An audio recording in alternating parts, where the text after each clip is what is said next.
Solvation தொலைக்காட்சி நேயர்களுக்கு வணக்கம். நேயர்களே, மிஷனரிகள் இந்திய சமுதாய சிற்பிகள் என்ற தொடர் நிகழ்ச்சிக்கு உங்களை வரவேற்கிறோம். தமிழ் மொழிக்கும் சரி, தெலுங்கு மொழி, மலையாள மொழி, இப்படி எல்லா மொழிகளையுமே வெளிநாட்டிலிருந்து மிஷனரியாக வந்தவங்களாம் வளப்படுத்தியிருக்கிறாங்க. நம்ம நிறையா பேரை பார்த்துருக்கோம் நம்ம, இல்லையா? அந்த வரிசையில் இன்றைக்கி மலையாள மொழியை செம்மைப்படுத்திய, செழுமைப்படுத்திய ஒருத்தரை பற்றி பார்க்க போகிறோம். அவர் பேர் ஹெர்மன் குண்டட் என்ற மிஷனரி. இவர் என்ன செஞ்சுருக்காரு அப்படின்னா, நிறைய பணிகளை செஞ்சுருக்காரு. நம்ம அந்த நிகழ்ச்சியில் பார்க்க போகிறோம். மலையாள ஆங்கில அகராதி டிக்ஷனரியை முதலாவதாக வடிவமைத்தவர். மலையாள பாஷா வியாக்கரணா அப்படின்னு சொல்லிட்டு அந்த இதுக்கு பேர், அது வடிவமைத்தவர். அவரை பற்றி இன்றைக்கி நம்மளோட கலந்துரையாடுவதற்காக திரு வெங்கடேசன் வந்திருக்கார். அவரை சந்திப்போம். நீங்கள் நிகழ்ச்சியில் தொடர்ந்து இணைந்திருங்கள். வணக்கம். இப்போ நம்ம தமிழ் மொழிக்கு நிறைய பேர் மிஷனரிகள்லாம் செழுமைப்படுத்தியிருக்காங்க. தமிழ் மொழியுடைய மேன்மையை எடுத்து சொல்லியிருக்காங்க. அதே போல் மலையாளத்துலேயும் இப்படி ஹெர்மன் குண்டட் செஞ்சுருக்காருன்றப்ப ஒரு மகிழ்ச்சியான செய்தியாக தான் இருக்குது, இல்லையா? அதாவது இவர் ஜெர்மன் தேசத்தை சேர்ந்தவர். 4 பிப்ரவரி 1814 பிறக்கிறாரு. இவர் பார்த்தீங்கன்னா 23, அதாவது இவங்க அப்பா ஒரு பைபிள் சொசைட்டியினுடைய ஒர்க்கர், பைபிள் சொசைட்டியில் ஒர்க்கராக இருக்காரு. அவருடைய அப்பா ஒரு பத்திரிக்கையும் ஆரம்பிக்கிறார். அவருடைய காலத்தில் இவர் 5 வயசாக இருக்கும்போது இவங்க அப்பா ஒரு பத்திரிக்கை ஆரம்பிக்கிறார்.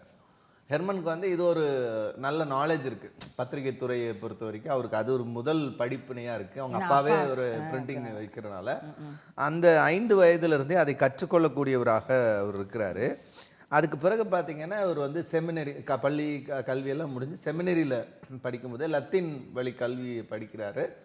அதற்கு பிறகு அவர் என்ன செய்கிறாரு அப்படின்னா, கல்லூரியில் இருக்கும்போதே இள வயதிலேயே ஹீப்ரு, லத்தீன், ஆங்கிலம், பிரெஞ்சு போன்ற 4 மொழிகளில் இவர் தேர்ச்சி பெறார். ரொம்ப அற்புதமாக இந்த தேர்ச்சி பெறுகிறார். இது இவருடைய லைஃப்ல ஒரு மிக முக்கியமான பங்களிப்பை லத்தீன் எப்போதான் சொல்லுவோம் பார்த்தீங்களா, ஏதாவது பரீட்சைக்கு படிக்க முடியல, ஏன்னா இப்போ லத்தீனா கிரீக்கா அப்படின்னு சொல்லி கேட்போம். ஆனால் இவர் 5 வயசுலேயே லத்தீன் மொழியை படிக்கிறதுக்கு பண்ணியிருக்காரு.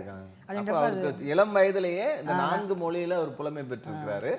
இதுக்கு பிறகுதான் அவர் என்ன செய்யறாரு அப்படின்னா, இந்தியாவில் கல்கத்தாவில் ஒரு பிரைவேட் கம்பெனியில் ஆசிரியரா, பிரைவேட் ஸ்கூல் ஆசிரியரா, தனியார் பள்ளி ஆசிரியரா ஒரு வேலைக்காக இங்கிலாந்துலேருந்து வர்றார். இங்கிலாந்துக்கு படிக்க போய் இங்கிலாந்துலேருந்து இங்கே வர்றார். அங்கேருந்தே இவருக்கு இங்கே தான் பணி செய்யணும் அப்படிங்கிற இது இருந்தாலும் செமினரி படிப்பு முடிந்ததுக்கு பிறகு அவர் இங்கே வராரு. அந்த வரும்போது 1836 கப்பல் பயணத்தில் இங்கே என்ன செய்கிறார், கப்பல் பயணத்திலேயே அவர் பெங்காலி, ஹிந்துஸ்தானி, தெலுங்கு ஆகிய மொழிகளை கற்றுக்கொள்றதுக்கு முயற்சி செஞ்சு கற்றுக்கொள்றாரு. இந்த 3 மொழிகளையும் அவர் கற்றுக்கொண்டு அதுக்கு அடுத்தது சக பயணிகளுக்கும் கற்றுக் கொடுக்குறாரு. கூட வர்றாங்க இல்லைங்களா, அவங்களுக்கு அங்கேயே கற்றுக் கொடுக்க ஆரம்பிக்கிறார். 1836 ஜூலை பார்த்தீங்கன்னா சென்னைக்கு வராரு. அதுக்கப்புறம் தமிழகத்திலையும் கற்பிக்கிற பணியை தொடங்குறார். இதுக்கப்புறம் கொஞ்ச நாட்டில் திருநெல்வேலியிலும் பணி செய்கிறார். இவர் இன்பிட்வீன் இதெல்லாம் செஞ்சு திருநெல்வேலிக்கு வராரு. அப்புறம் சித்தூர், நம்ம ஆந்திரா சித்தூருக்கும் போய் பணி செய்கிறார். இதுக்கு பிறகு 1838 இவரோட திருமணம் நடக்குது. திருமணத்துக்கு பிறகு இவர் திருநெல்வேலிக்கு புறப்படுறாரு. அந்த நேரத்தில் தான் அவருக்கு அந்த பேசல் மிஷன்ல இருந்து அழைப்பு வருது, மிஷனரியா பணி செய்யறதுக்கு அழைப்பு வருது. இவர் என்ன செய்கிறாரு, நாகர்கோயில், அதாவது போகிற வழியில் இங்கிருந்து திருநெல்வேலி நாகர்கோயில் தாண்டி போகும்போது நாகர்கோயிலில் ஒரு பிரிண்டிங் அந்த ப்ரெஸ்ஸில் சில விஷயங்களை பார்க்குறாரு. அது வழியாக அவர் திருவனந்தபுரத்துக்கும் போகிறாரு. ட்ரிவாங்கூர்னு சொல்லுவோம் அந்த டைமில். அப்போ அங்கே இருந்த ராஜா சித்திரை திருநாள் மகாராஜா, ஸ்ரீ சுவாதி சித்திரை திருநாள் மகாராஜாவுடைய இடத்துக்கு அவர் விசிட்டராக உள்ள போகிறார். அவரை பார்க்கறதுக்காக போகிறார். அவரை சந்திக்கிறார். அப்பதான் முதல் முறையா குண்டட் மலையாள மொழியே கேட்கிறார். அதுக்கு முன்னாடி மலையாள மொழி தெரியாது.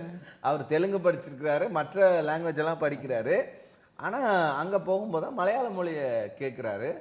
அப்பதான் அவருக்கு இந்த மலையாள மொழி மேல ஒரு ஈர்ப்பு வருகிறது. அதுக்கு பிறகு அவர் என்ன செய்யறாரு அப்படின்னா, அங்கே அவர் அங்கிருந்து மேங்களூருக்கு போறாரு. மேங்களூருக்கு போயிட்டு, மேங்களூர் தான் பேசல் மிஷனுடைய ஹெட் ஆஃபீஸ். அங்கிருந்து அவர் தலிசேரி அப்படிங்கிற இடத்துல தான் வேலை செய்யறாரு. அங்கதான் 20 ஆண்டுகள். ஆமா, அந்த மலபாருடைய கோஸ்டல், மலபார் கோஸ்டல் நம்ம சொல்லுவோம், கடற்கரை இதுல தலிசேரி ஒரு முக்கியமான பகுதி. இந்த தலசேரியில தான் அவர் பணி செய்யக்கூடிய ஒரு இடமாக மாறுகிறது. அங்க அவருடைய வீடை அமைக்கிறாரு. அந்த பகுதியில தான் அவர் பணியும் செய்ய ஆரம்பிக்கிறார். நிறைய மலையாள மொழியை கற்றுக்கிட்டு அந்த மொழி மேலே ரொம்ப அவருக்கு ஈடுபாடு இருந்திருக்கு இல்லையா. அதனால தான் வந்து ஒரு டிக்ஷனரி எழுதுகிற அளவுக்கு இதாக இருக்காரு. அப்போ அந்த மலையாள டிக்ஷனரி எழுதுகிறப்ப என்ன பண்ணுவாராம், எல்லா இடத்துக்கும் போவாராம். போய் பலதரப்பட்ட மக்களை சந்தித்து அவங்க என்னென்ன வார்த்தைகள் பயன்படுத்துகிறாங்க, அங்கே என்னென்ன பழமொழிகள் வந்து வழங்கப்படுது, இதெல்லாமே வந்து அவர் கலெக்ட் பண்ணுவாராம். ஏன்னா எத்தனை வார்த்தைகள் வந்து சேர்க்கணும் அப்படின்றதுனால வந்து அகராதியில் அப்படியாக ரொம்ப கடினமாக உழைத்து தான் அந்த டிக்ஷனரி வந்து இது பண்ணியிருந்திருக்காரு. ஆக்சுவலாக வந்து இவர் வந்து என்ன செய்கிறார் அப்படின்னா, அந்த அந்த 1838 39களில் இவர் மலையாளத்தை கற்றுக்கொண்டுட்டு இம்மீடியட், ஏன்னா இவருக்கு இருந்த ஒரு பெரிய கிஃப்ட் என்ன அப்படின்னா, மொழிகளை எளிமையாக கற்றுக்கொள்ளுது. ஏற்கனவே ஒரு 7-8 மொழிகளை கற்றுக்கொண்டுட்டாரு. இப்போ இங்கே வந்து மலையாளத்தையும் கற்றுக்கிறார். ஒரு ஆசிரியரை வச்சு தான் கற்றுக்கிறார். கற்றுக்கொண்டிருக்கும் போதே மலையாளம் கற்றுக் கொடுக்கக்கூடிய பள்ளிகளை உருவாக்குறாரு. மலையாள பள்ளிகளை அவர் வந்து உருவாக்குறாரு. தன்னுடைய பில்டிங், அதாவது அவருடைய பங்களா வராண்டாவிலேயே வந்து பள்ளி ஆரம்பிச்சிட்டாரு. ஸ்கூல் ஆரம்பிச்சு பிள்ளைகளுக்கு கற்றுக் கொடுக்க ஆரம்பிக்கிறார் மலையாள மொழியை. இதோட நிக்காம இவரோட வைஃப் வந்து பாத்தீங்கன்னா அவங்க வந்து போர்டிங் ஸ்கூலையும் ஆரம்பிக்கிறாங்க. பெண்களுக்கான போர்டிங் ஸ்கூலும் ஆரம்பிக்கிறாங்க. அவங்க எப்படி, அதாவது நம்மளாம் வந்து ஒரு விஷயத்தை கற்றுக்கொண்டு அதுல நாம வந்து புலமை பெற்று வர்றதுக்காக காத்திருப்போம். ஆனா மிஷனரிகள் அப்படி இல்லாம நாம என்ன கத்துக்கிட்டோமோ அதை மக்களுக்கு சொல்லிடணும் அப்படிங்கிற இதுல ரொம்ப ஆர்வமா இருந்திருக்காங்க அப்படிங்கறத பார்க்க முடியும். ஆண்டவருடைய அருள் இருந்திருக்குது. அதனாலதான் உடனே வந்து நல்ல மெமரி பவர் இருந்திருக்கும். ஒரு அந்நிய மொழியை வந்து கிரகிச்சு அதை உள்வாங்கி சொல்லக்கூடிய சக்தி இருக்கிறதுனால டக்கு டக்குன்னு அவங்க களத்துல இறங்கிறாங்க. பள்ளிகளை பல இடத்துல நிறுவி இருக்கிற அந்த ஆரம்ப காலகட்டங்கள்லயே பள்ளிக்கூடங்களை தலிசேரி அந்த கோட்டை, அதுக்கப்புறம் பார்த்தீங்கன்னா கதிரூர், அந்த மாதிரி இடங்கள்ல பல மாஹே அந்த கேரளாக்குள்ள தான் இருக்கு. மாஹேல அவர் வந்து பள்ளிக்கூடத்தை நிறுவி இருக்கிறாரு. அப்போ ஆக்சுவலி யூனியன் ஸ்டேட் தானே மாஹி, உங்களுக்கு புதுச்சேரியோட சேர்ந்தது. ஆனால் கேரளாக்குள்ள தான் இருக்கு, தலிசேரிக்கு நடுவில் தான் இருக்கு. அங்கேயும் பள்ளிக்கூடத்தை மலையாள பள்ளிக்கூடங்களை நிறுவி இருக்கிறார். அதாவது இங்கே கேரளாக்கு வரக்கு முன்னாடியே சித்தூருக்கு போயிருந்திருக்காருல்ல அவர். சித்தூர்லேயே 6 பள்ளிக்கூடங்கள் நிறுவி இருக்கிறாரு. 6 பள்ளிக்கூடம் நிறுவி ரொம்ப கஷ்டப்பட்டு அதை வந்து நடத்தியிருக்காரு. அவர் வந்து அந்த அவ்வளவு கஷ்டத்தோடு அதை நிறுவி அதை கொடுத்துட்டு தான் திருப்பி இங்கே வந்திருக்கிறாரு. அப்போ கல்வியை கொடுக்கணுன்றதுல குண்டட்டும் சரி, அவங்க மனைவியும் சரி, அவங்க பெண்களுக்கு கல்வியை பரப்பியிருக்காங்க. இவர் வந்து மற்றவங்களுக்கு வந்து அந்த ஸ்கூல்ஸ் ஸ்தாபிச்சிருக்காரு. அப்படிதான் நம்ம எடுத்துக்கணும். உண்மை. அதாவது அவர் என்ன செஞ்சிருக்காரு, 5 மலையாள பண்டிதர்களை தன்னோட வீட்டிலேயே தங்க வச்சிருக்கிறார். மலையாள பண்டிதர் தங்க வச்சு இந்திய வரலாறுகளை குறித்து, பண்டைய நம்முடைய இலக்கியங்களை குறித்து நிறைய விஷயங்களை வந்து அவர் கேட்டு அதை விவாதிப்பாராம். அவங்க கூட விவாதிச்சுக்கிட்டே இருப்பாராம். அதாவது ஸ்காலர்லியா அறிவுபூர்வமான விஷயங்களை வந்து அந்த அறிஞர்கள் வச்சு பேசுவாராம். அதனால அதே மாதிரி ஒவ்வொரு பள்ளிக்கூடத்துக்கும் வந்து ஆசிரியர்களுக்கு பயிற்சி கொடுப்பதற்காக அவங்கள என்ன செய்வாராம், தன்னோட வீட்டுக்கு கொண்டு வந்து, பங்களாவுக்கு கொண்டு வந்து அங்க பயிற்சி கொடுப்பாராம். அதுக்கான தரமான ஆசிரியர்கள் இருக்கணும் அப்படிங்கிறதுக்காக அவங்களுக்கும் பயிற்சி கொடுப்பதற்கு இங்க பயன்படுத்திக்குவாராம். ஆனா இவர் என்ன செஞ்சிருக்காரு அப்படின்னா, பண்டிதர்களோட மட்டும் இல்லாம அந்த கிராமங்களுக்கு போயிருக்கிறார். தலிசேரி, அதை சுற்றி இருக்கக்கூடிய அந்த இல்லிரிக்கங்குந்து அப்படிங்கிற இடத்துல எல்லாம் பாத்தீங்கன்னா அந்த ஊர்களுக்கு போய், கிராமங்களுக்கு போய் அங்க இருக்கக்கூடிய அந்த மொழியினுடைய அந்த வட்டார வழக்குகள் எல்லாம் இருக்குல்ல, அதெல்லாம் ஆராய்ச்சி பண்ணியிருக்கிறார். அப்போ மலையாளத்தினுடைய அந்த அடி நாதம் வரைக்குமே போய் பல விஷயங்களை அப்சர்வ் பண்ணியிருக்கிறார். பல காரியங்களை அப்சர்வ் பண்ணிட்டு அதை உள்வாங்கி கொண்டு அதற்கு பிறகுதான் வந்து அவர் வந்து தன்னுடைய ரியாக்ஷனை அந்த மொழியியல்ல கொண்டு வர்றார். அப்படி அவர் செய்த செயல்பாடுகள் அப்படிங்கிறது மிகப்பெரிய அளவுக்கு அவரை வந்து இன்னைக்கு வரைக்கும் அவருடைய அந்த பெயரை வந்து அழியாம இன்னைக்கும் கேரளா மக்கள் மத்தியில அவருடைய பெயர் வந்து தடுக்க முடியாத ஒரு விஷயமா இருக்கு அப்படிங்கிறத பார்க்கிறோம். இன்னும் அவருடைய கிராண்ட், அதை என்ன சொல்றது, அவருடைய ஒரு முக்கியமான ஒரு நோபல் லாரேட், நோபல் பரிசு பெற்ற ஒருத்தர் ஹெஸ்ஸின்றவர், அவருடைய தாத்தா தான் நம்ம இவரோட பேரன் தான் வந்து நோபல் பரிசு பெற்றிருக்காரு. அப்போ அவரை பற்றி ஒரு பயோகிராஃபர் எழுதியிருக்காரு. அவர் என்ன சொல்றாரு அப்படின்னா, ஹெஸ்ஸி என்ன சொல்லியிருக்காருன்னா, தாத்தாவுடைய அந்த ஸ்டடி ரூமுக்கு உள்ளே போனாவே வந்து it is like a visual treat. அவ்வளவு தன கண்ணுக்கு விருந்தளிக்கு நம்ம சொல்லுவோம் இல்லையா, அப்படிப்பட்ட நிறைய புத்தகங்கள் இருக்கும். இப்போ நீங்கள் சொன்னாங்க 5 பண்டிதர்கள் எப்போவுமே இருப்பாங்கன்ட்டு. அப்போ அந்த அளவுக்கு வந்து அவர் தன்னுடைய அறிவை மேன்மைப்படுத்துறதுக்காக வேண்டி நிறைய டிஸ்கஷன்ஸ் எல்லாம் இருந்திருக்கிறாரு. அதை ஒரு எழுத்து வடிவமாக கூட அவர் எழுதி வச்சுருந்துருக்கலாம். அத்தனை புத்தகங்களை வாசித்திருக்கிறாரு. அந்த புத்தகங்களை உருவாக்குவதற்காக நிறைய ஒர்க் பண்ணது கூட இருந்திருக்கலாம் அங்கே வந்து. அப்படிப்பட்ட ரூமில் இருக்கிறப்ப எனக்கு ஒரு விஷுவல் ட்ரீட் மாதிரி எனக்கு இருந்ததுன்ற மாதிரி அதாவது சொல்லியிருக்காரு. கேரளாவினுடைய அந்த பழம் பெருமைகளை உணர்த்தும் விதமாக அங்க இருக்கக்கூடிய பழைய பொருட்களை கலெக்ட் பண்ணியிருக்கிறாரு. அங்க இருக்கக்கூடிய அந்த பழைய வரலாறுகளை வந்து கலெக்ட் பண்ணி அதை வந்து ஆவணப்படுத்தி இதையெல்லாம் என்ன பண்ணிருக்காரு, டூபிங் பல்கலைக்கழகத்துக்கு கொடுத்துருக்காரு. இன்னைக்கு வரைக்கும் அங்க அது பாதுகாப்பா வைக்கப்பட்டிருக்காரு. அங்கே படிச்சாருன்னு நினைக்கிறேன்ல. டூபிங்ல தான் படிச்சுட்டு வந்தாரு. அந்த பல்கலைக்கழகத்துக்கு இங்க இருக்கிற பொருட்களை அவர் வந்து அதை எடுத்து பாதுகாத்து அந்த கிடைக்கக்கூடிய பொருட்களை எல்லாம் எடுத்து அதை வந்து இன்னைக்கு அந்த பல்கலைக்கழகத்துல இன்னைக்கு பாதுகாப்பாக அந்த கலாச்சாரம் கேரளாவினுடைய அந்த பழைய கலாச்சாரங்களை பழைய முறைகளை எல்லாம் வந்து காப்பாற்றக்கூடிய வகையில இன்னைக்கு அவைகளை வந்து அவர் வந்து சேமித்து வைத்திருக்கிறார் அப்படிங்கிறது பார்க்குறோம். 1857 பிரிட்டிஷ் கவர்மெண்ட் இந்தியாவை டேக் ஓவர் பண்ணுது. எடுத்ததுக்கு பிறகு இவர் என்ன பண்றாங்க அப்படின்னா, கேரளாவுக்கும் அதாவது தலிசேரிக்கும் கனரா அதாவது கர்நாடகாவுடைய ஒரு பகுதி அந்த மேங்களூர் பகுதிகளுக்கும் வந்து இவர் என்ன பண்றாங்கன்னா பள்ளிகளுடைய முதல் ஆய்வாளராக இவரை போடுறாங்க, இன்ஸ்பெக்டர் ஆஃப் ஸ்கூல்ஸ். அப்போ அதுக்கு போட்டதுனால என்ன ஆச்சு அப்படின்னு கேட்டிங்கன்னா, கோழிக்கோடுல இருந்து வந்து ஹூப்ளி வரைக்கும் வந்து இவர் தான் அதுக்கான பொறுப்பு, பள்ளிகளுக்கான பொறுப்பாகிறாரு. அவர் தான் ஆசிரியர்களை நியமிக்கணும், அவர்களுக்கு பயிற்சி கொடுக்கணும். புதிதாக பல்கலைக்கழகத்தினுடைய அந்த பாட புத்தகங்களை இவர் தயாரிக்க வேண்டிய பொறுப்பு இவருக்கு வருது. மெட்ராஸ் யூனிவர்சிட்டி கூட இணைந்து அவர் வந்து அந்த பொறுப்பை செய்யறாரு. தேர்வு தாள்களை தயாரிக்கிற பணி இவரோட பணி இருக்கு. அப்போ என்ன செய்யறாரு அப்படின்னா, அந்த உள்ளூர் கலாச்சாரம் மலையாள மொழியினுடைய வளர்ச்சி இதெல்லாம் வந்து அவருடைய ஆர்வத்துல வந்து பாத்தீங்கன்னா, பள்ளி தொடங்கும் போது ஒரு இலக்கண புத்தகம் வேணும்ல, அப்ப அதை குறித்தான எண்ணங்கள் வருது அவருக்கு. ஒரு இலக்கணம் கத்துக் கொடுக்கணுமே, இலக்கணம் கத்துக் கொடுக்கணுமே, அப்ப இந்த மொழிக்கு இலக்கண புத்தகம் வேணுமே அப்படிங்கறத யோசிக்கிறார். அப்போ அதுக்கான எல்லா வகையான அணுகுமுறைகளையும் அவர் வந்து தொடங்குறாரு அப்படின்னு குண்டட்டை பத்தி சொல்லப்படுது. அப்போ இங்க சொல்லப்படுது, குண்டட் இன்று வரைக்கும் பாத்தீங்கன்னா கேரளாவில் உள்ள மொழியியல் வல்லுநர்கள் மத்தியில வந்து அவருடைய பணி வந்து மிகப்பெரிய ஒரு பெரிய திறனை கொடுக்கக்கூடியதாக, உயர்திறனை கொடுக்கக்கூடியதாக இருக்குது அப்படிங்கிறது ரொம்ப முக்கியமான பணி. அவரோட பணிகள் நம்ம பின்னாடி பார்க்குறோம், ஒரு மிகப்பெரிய பணிகள் இருக்கு.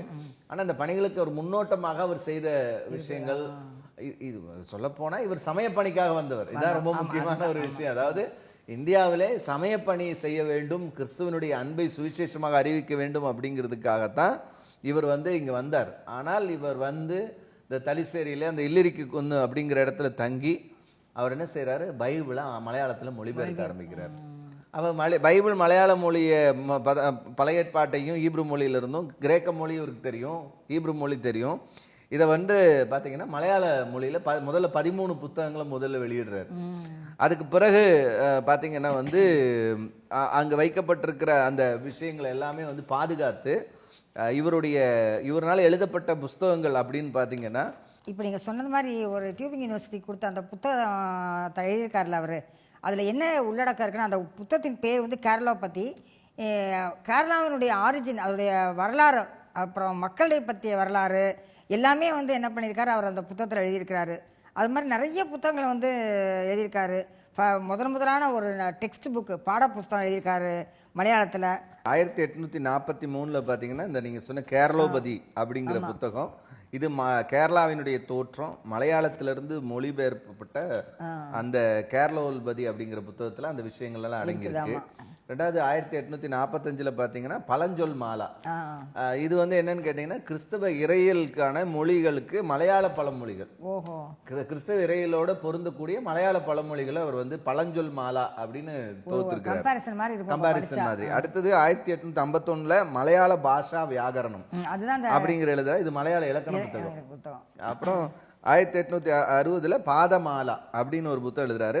இது முதலாக மலையாளத்துல எழுதப்பட்ட பாடநூல், முதல் பாடநூல். எப்ப இருந்து இருக்குன்னு பாத்தீங்கன்னா 1498 வாஸ்கோடகாமா வந்ததுல இருந்து அவர் வந்து இந்த மலையாள மொழியினுடைய வரலாறுகளை அதுல தொகுத்திருக்கிறார்.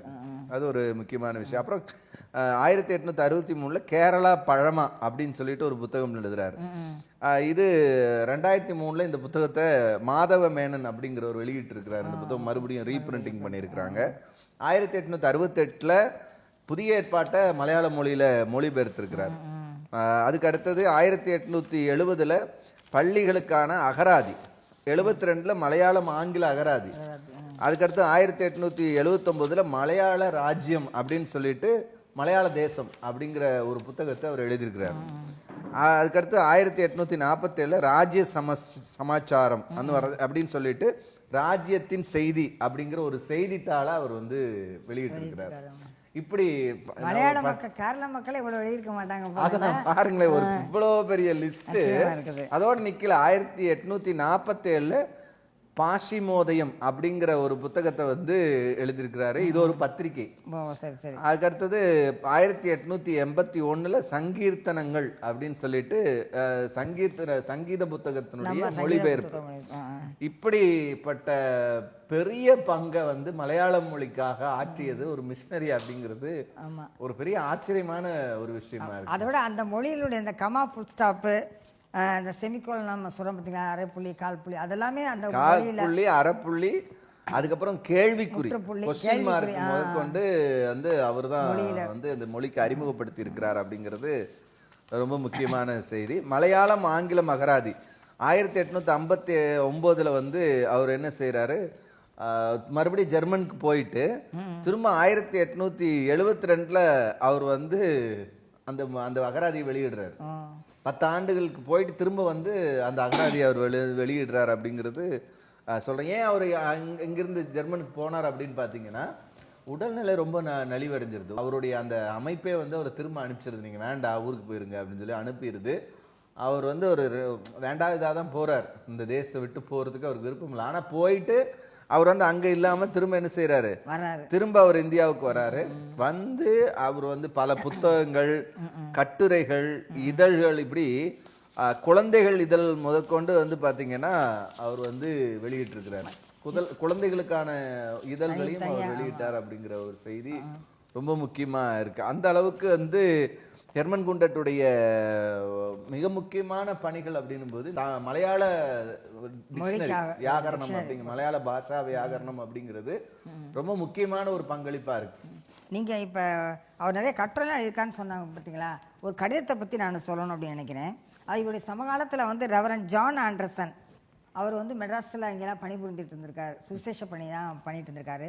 அவர் சுசேஷ பணி பண்ணதோட மட்டுமல்லாமல் அவரும் ஒரு நிறைய பள்ளிகளை நிறுவியிருக்கிறாரு. அப்போ அந்த காலகட்டத்தில் குண்டட் வந்து அவரை பற்றி எழுதி ஒரு கடிதம் தன்னுடைய தந்தைக்கு அனுப்புகிறாரு.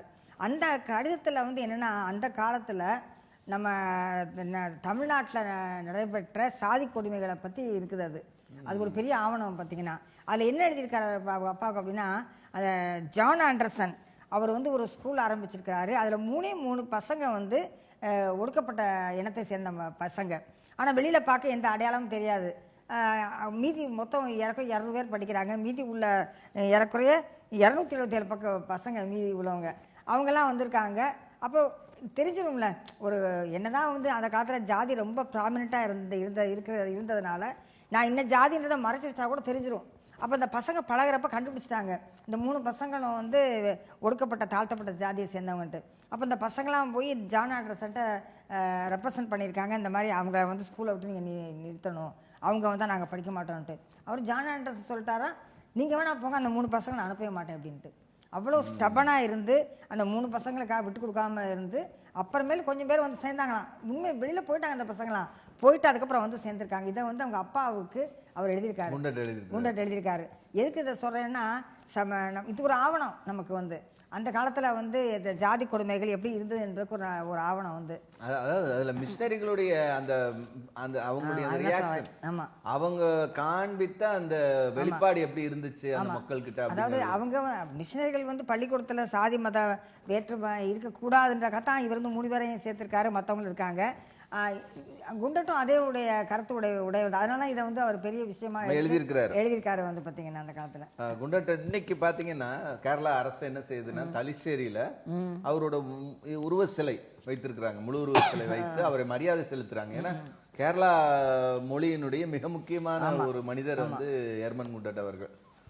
2022 கடந்த மே மாதத்துல பாத்தீங்கன்னா அவர் வாழ்ந்த அந்த பங்களா இருக்கு இல்லைங்களா, இல்லிரிக்குன்னு அப்படிங்கிற இடத்துல தலிச்சேரியில வந்து இல்லிரிக்குந்துங்கிற இடத்துல இருக்கக்கூடிய அவருடைய பங்களாவை இன்னைக்கு அரசுடைமையாக்கி அதை வந்து எர்மட்டுடைய அந்த வாழ்நாளில் அவர் சாதித்த சாதனைகள், அவருடைய செயல்பாடுகளை வந்து மக்கள் அறிந்து கொள்வதற்காக இன்னைக்கு ஒரு அருங்காட்சியகமாக மாற்றி அவருடைய விஷயங்களை பற்றி மக்களுக்கு இன்னைக்கு வெளிக்கொண்டு வந்திருக்கிறாங்க. அப்படிங்கிறது ஒரு சந்தோஷப்படக்கூடிய விஷயம். இது இப்பதான் நடந்திருக்கு, போன வருஷத்துல தான் இது செஞ்சிருக்கிறாங்க.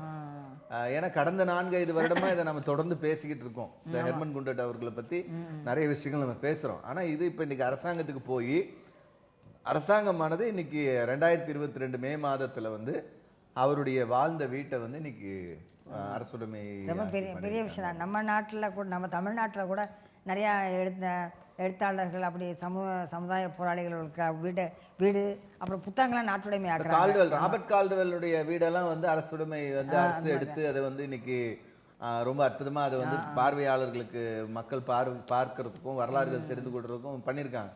கேரளாவில் அந்த மாதிரி பெரிய அளவுக்கு செய்த மாதிரி நமக்கு தெரியல. ஆனால் அதில் வந்து இன்னைக்கு ஹெர்மன் குண்டட் அவர்களுடைய வீட்டை அப்படி பண்ணியிருக்காங்க அப்படிங்கிறது ஒரு நல்ல விஷயம். அது வந்து மக்களுக்கு அவருடைய வரலாற்றை சொல்லுவதற்கு ஒரு வாய்ப்பாக இருக்கிறது.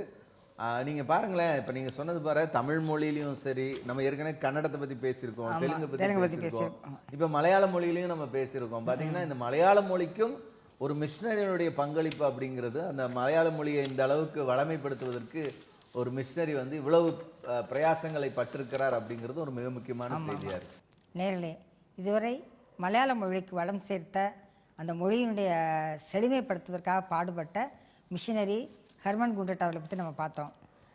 எப்படியாக கேரள அரசாங்கம் அவரை வந்து அவருக்கு மதிப்பளித்து அவருடைய புகழை வந்து நிலைநாட்டிருக்கு அப்படின்னு நம்ம சொல்லணும். ஏன்னா நான் ஒரு குறிப்பு படித்த போது அது கேரள அரசாங்கத்தினுடைய அவங்க வலைத்தளத்திலே வந்து கலாச்சாரமும் மொழியும் என்ற அந்த அப்படி எழுதுகிறப்ப ஹெர்மன் குண்டட்டை பற்றி எழுதியிருக்காங்க.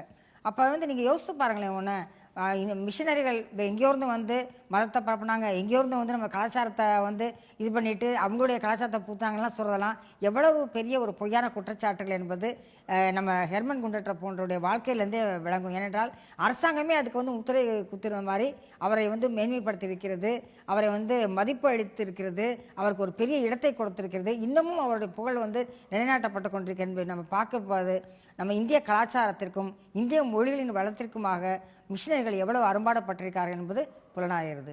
மீண்டும் அடுத்த நிகழ்ச்சியில் ஒரு மிஷினரின் வாழ்க்கை வரலாற்றோடு சந்திப்போம். அதுவரை எங்களது தொடர்ந்து எங்களது நிகழ்ச்சிகளில் இணைந்திருங்கள். வணக்கம்.